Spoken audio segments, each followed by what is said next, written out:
नमस्कार दोस्तों, उषा की आवाज चैनल में आप सभी का स्वागत है। हमारी आज की कहानी है सिलबट्टा और मिक्सर। प्रीति की शादी को 1 महीना हो चुका था।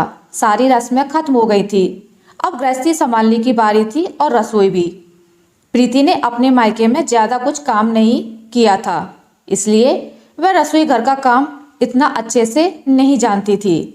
इस बात का उसकी सास को भी पता था, क्योंकि लड़की देखने के कार्यक्रम के समय प्रीति के मायके वालों ने उनसे कुछ भी नहीं छुपाया था। इस बात से उसके ससुराल वाले भी खुश थे कि कम से कम उन्होंने झूठ तो नहीं बोला।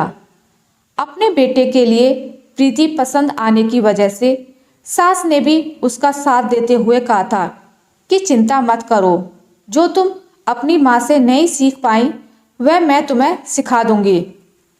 माँ ने अपनी उस कही हुई बात पर अमल करना शुरू कर दिया था। चाय, दाल और आमलेट बनाना तो वह पहले ही प्रीति को सिखा चुकी थी। प्रीति आज कोई मसालेदार सब्जी बनाना सीख रही थी।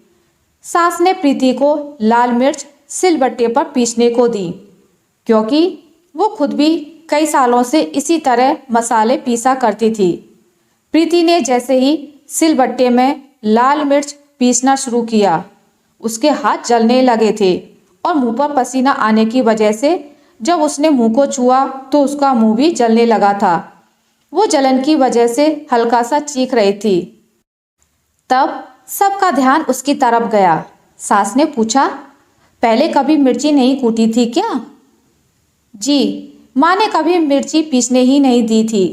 हाँ, कभी कभार धनिया और अदरक पीस लेती थी, लेकिन जब भी मिर्ची पीसने के लिए मैं मांगती तो माँ कहती कि तुम इससे दूर रहो, जलन होगी। प्रीति बोली, ठीक है, कोई बात नहीं, अब अच्छे से हाथ और मुंह धो लो और थोड़ा घी लगा लो और साइड पर जाकर बैठ जाओ, थोड़ा आराम मिलेगा। आगे से ध्यान रखना कि हमेशा हाथ और मुंह ढककर ही मिर्ची पीसना। सास ने प्रीति को समझाते हुए कहा। प्रीति के हाथ अभी भी जल रहे थे, जो उसके चेहरे से साफ नजर आ रहा था। विनोद अपनी बीवी की ऐसी हालत देख नहीं पा रहा था। अगले दिन विनोद अपनी ड्यूटी खत्म होने के बाद बाजार जाकर एक मिक्सर खरीद लाया और माँ को देते हुए कहा कि माँ, यह कंपनी में गिफ्ट मिला है। चलो, अच्छा ही हुआ, अब इसके कारण तुम्हारा हाथ भी नहीं जलेगा। विनोद तिरछी नजर से अपनी पत्नी को देख रहा था। उसकी यह हरकत माँ ने भी देख ली। माँ बोली, अच्छा जी, अब समझ में आया बीवी को एक बार हाथ में क्या जलन हो गई, नया मिक्सर आ गया।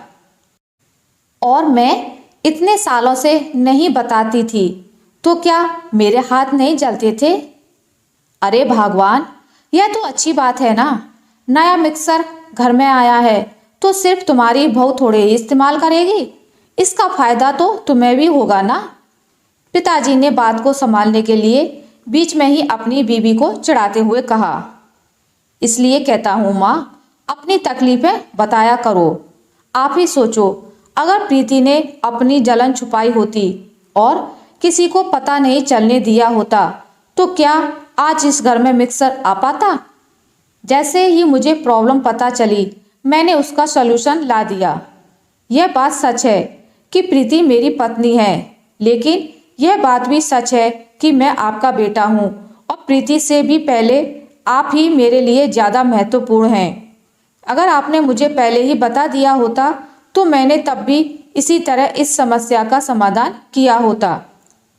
आप अपने इस बेटे को कभी भी आजमा कर देख लेना, आपके लिए यह बेटा अपनी जान भी दे देगा। विनोद ने माँ से कहा। माँ अपने बेटे के मुंह से इतनी प्यारी बातें सुनकर ही खुश हो गई और उसे गले से लगा लिया और बोली, जीते रहो मेरे बेटे। प्रीति भी अपने पति का, अपने पूरे परिवार और खुद के प्रति प्रेम देख अपने आप को भाग्यशाली समझने लगी और उसके चेहरे पर एक संतुष्टि की मुस्कान तैर गई। आशा करती हूँ आपको मेरी आज की कहानी अच्छी लगी होगी। अगर आपको मेरी ये कहानी अच्छी लगी है तो इसे लाइक करें, ज़्यादा से ज़्यादा शेयर करें और अगर आप मेरे चैनल पर नए हैं तो इसे सब्सक्राइब करना ना भूलें। मिलते हैं एक नई कहानी के साथ, तब तक के लिए नमस्कार।